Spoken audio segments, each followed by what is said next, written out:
আমার নিয়ে অনেকবার সালিশ বিচার করা হয়েছে। যাদের জন্য আমার এই দুনিয়াতে আসা, তাদের জন্য মেয়ে হিসেবে সন্তান হয়ে কিছু না করতে পারলেও সালিশ বিচারে বহুবার নাক কান কাটিয়েছি। নিজেকে পরিপাটি রাখার সেই বদ অভ্যাসটা লালন করছি সেই ছোট থেকেই।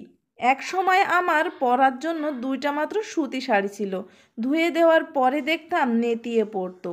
একদিন করে বসলাম মহা ভুল, ভাতের মাড় দিয়ে বসলাম শাড়িতে। আমার হাসে ফ্যান খায়, কোন লাট সাহেবের মেয়ে হয়ে পড়েছ যে তোমার শাড়িতে ফ্যান দিয়ে পড়তে হবে?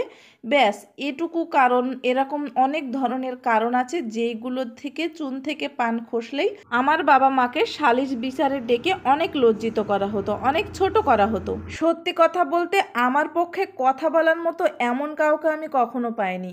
সর্বক্ষেত্রে আমিই হতাম দোষী। সালিশ বিচারের মধ্য দেখতাম বাবাকে একদম মুখটা নিচে করে রাখতে। সে শুধু শুনছে, তার যেন কিছুই বলার নেই। মায়েরও ঠিক একই অবস্থা, চোখ দুটো ছলছলে। এটা দেখে যত না কষ্ট পেতাম, তার থেকে বেশি কষ্ট পেতাম বিচার শেষে তাকের পৈশাসিক আনন্দ দেখে। যেন আমাকে বিচারে দোষী বানানোটাই ছিল তাদের একমাত্র উদ্দেশ্য। যাই হোক না কেন, আলহামদুলিল্লাহ এখন আমার অনেক শাড়ি, এমন অনেকও শাড়ি পরে রয়েছে যেগুলার আমি ভাঁজও ভাঙি না। তারপরেও শাড়ি পরলে সেই কথাগুলো যেন আজও আমার কানে ভেসে আসে। এখন শাড়ি অনেক তোলা আছে ঠিকই, কিন্তু শাড়ি পরার মতো বিন্দু মাত্র কোনো এখন ইচ্ছা নাই। কথা হচ্ছে বন্দুকের গুলির মতো, যা একবার বের হয়ে গেলে ফিরিয়ে নিয়ে আসার কথা ভাবা একদমই অসম্ভব। ততক্ষণে সামনের অংশটা একদম পুড়ে ছারকার। তাই কথা সবসময় ভেবে চিন্তে বলবেন।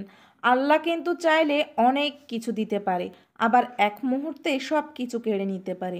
কিন্তু মানুষের সাথে ঘটে যাওয়া যে কাজগুলো, যেভাবে অবহেলিত মানুষ হয় প্রতিনিয়ত মানুষের কাছে, অনেক টাকা পয়সা হবে ঠিকই, কিন্তু সেই কথাগুলো কিন্তু কখনোই ভোলা সম্ভব না।